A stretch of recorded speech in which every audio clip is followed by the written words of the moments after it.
What is up, bros? Me, Josh, here. In today's video, we are going over update 0.6.13, which just went live, and this is bringing two main changes, which we'll focus mainly on in this video, as well as a bunch of smaller changes, as well as some different clan battle rental ships you can now get until the next update.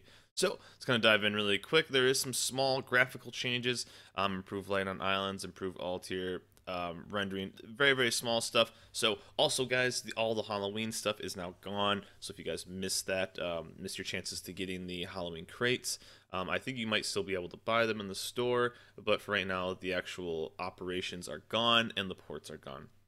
So, balance corrections, these are the two main updates that are coming with this. Actually, I guess three. One thing is AA. AA, if you fire an AA consumable, you're now going from 3 times AA to 4 times AA. Now, if you rock an AA specific ship, like a Cleveland, an Atlanta, if you're running any of the Grozavoy, even at the troll high tier DDs, stuff like that, your AA is going to be even better because it's going to increase from 3 times to 4 times. So that is a pretty big improvement. And if you are especially rolling with the CV, let's say even with the Kutuzov or something like that, you can be very effective because your AA is going to be even higher. So if you want to be knocking those planes out of the sky, getting those clear skies as a cruiser or a battleship, or even if you're rolling a battleship build, well, I guess only the Hood would have it as a battleship for the A consumable, but anything else that runs the consumable, so cruisers, destroyers, stuff like that, is going to be even more effective. Extinguishing fires, and this is a pretty big one. When I first heard of this, I thought it was I thought it was the other way around, where fires from these ships only lasted 30 seconds, but what it is basically is fires on, so if you are playing a destroyer or playing a cruiser, and you get lit on fire, that is going to be only there for 30 seconds. And so, instead of 60 seconds. So, this doesn't really affect destroyers too much, in my opinion. Majority of the time, destroyers have the fastest repair in the game, so they can get that fire off quick, especially the repairs coming up pretty quick. One thing this is going to help out, though, is I guess higher tier CVs or higher tier cruisers, which there are more fires going out and stuff like that. So fires lasting on those ships, so destroyers and cruisers, are only going to last 30 seconds instead of 60 seconds. This graph speed's value is only 45 seconds, is the only exception, which is kind of interesting. I'm surprised they didn't make maybe like some higher tiers, because I assume it's going off by size. I'm not exactly sure, but graph speed is the only one that has 45 seconds, so kind of interesting. This is going to affect, I think, cruisers, higher tier cruisers, more than anything. I don't think destroyers will notice it too much, because the repairs on the destroyers tend to come up within that 30 seconds anyways. So it's it's going to be a change that'll mainly affect cruisers, but not so much destroyers. And kind of interesting that they are kind of embracing almost this HE, but they're making it kind of weaker when it comes. I don't know. It's very interesting. So, and it seems like they're doing a lot of educational stuff with this update as well. Smoke changes the British cruisers. Now, British cruisers did get kind of affected by the smoke change, being able to fire into smoke. So some of those are getting picked on a little bit. But honestly, if you're getting within 6 or 7 kilometers of a Royal Navy cruiser, you're going to be feeling that, especially if you get spotted. So what they did is they more than doubled the smoke activation time. So basically, what you're going to be getting, instead of two puffs, you'll be getting 3, if not 4 puffs. So what used to happen is the majority of Royal Navy cruisers, you had to get down to about 22 knots or so, pop your smoke, and then you were good, unless you ran increased smoke generation. Now it goes to 15 seconds, so you can actually pop smoke going full speed, and you can actually drop a pretty big line. So that's pretty good for those ships. Pretty fun. Now it's going to hit the Belfast, so we'll see how how well that goes. It's going to be a little bit harder to torp them in the smoke, because the smoke's going to basically be twice the size. So they're going to get a little buff from that, but we'll see. I think it's kind of fine, because they were very punishing. I mean, how many times have we been going into smoke and we lost our propulsion, and then we just drifted out of smoke? I mean, we've all done that, so it is kind of nice. It's a quality of life thing for it, so it's just kind of interesting to see how it will be going against these.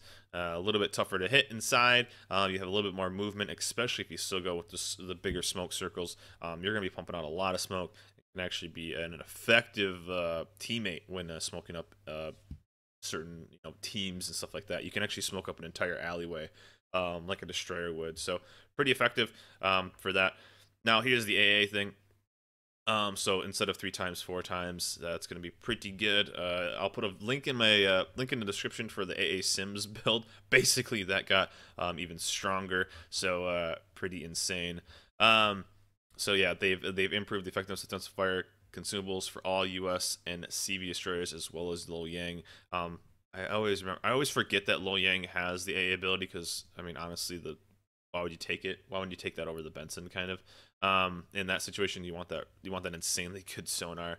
So the gun aura is 4 times as efficient instead of the 3. So pretty dang good. Now there's a bunch of other small stuff.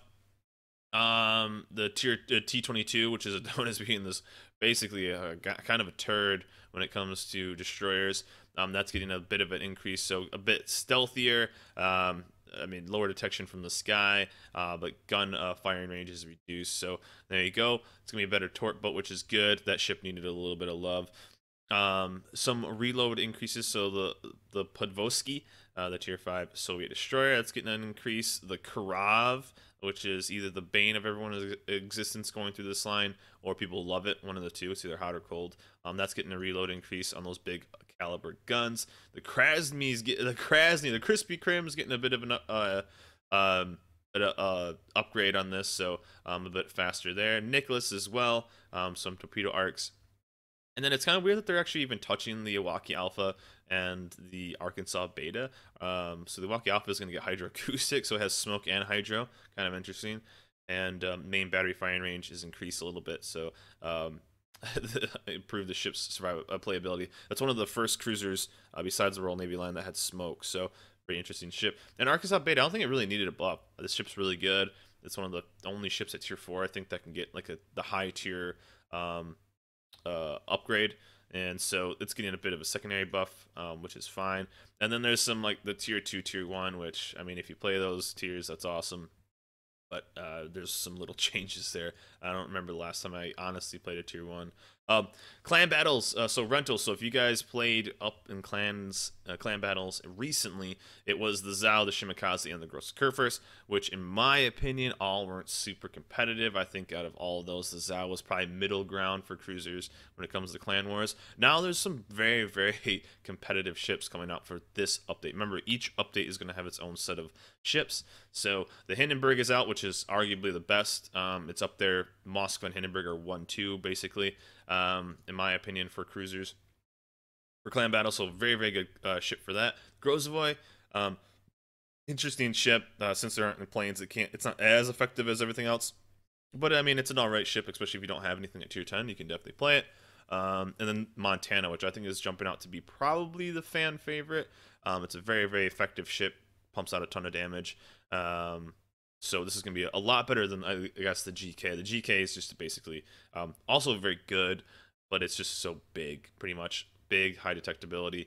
So the Montana is going to be a bit better. So for you people, for everyone who needs a tier 10 who is using rentable ships, so for the clans that don't have people that are fully up to tier 10, all you have to do is get the tier 8, play one game, or just play clan battle with the tier 10, and then you unlock these ships for being able to rent. Now remember, if you do play these ships, even though I think this shows a camo on, you do not have camos, and you do get a captain, I believe, that you can level up, but I believe you lose it when the update is done. So you can't use camos. So especially as a destroyer, even as a Hindenburg, you are going to be at a bit of a disadvantage because things are going to be able to spot you that are exactly the same. So they are gone. So they are done.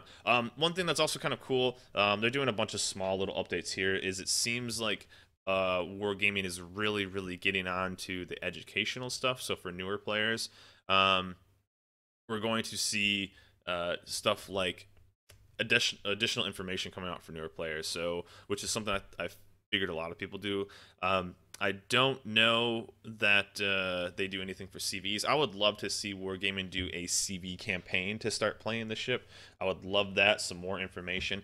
But it looks like they are putting stuff out for, and I'll put a link down in the video. You can see it there for giving information on which shells do what type of ship, what type of shells do what the role of the destroyer is, stuff like that. So Wargaming is starting to get a good educational system running.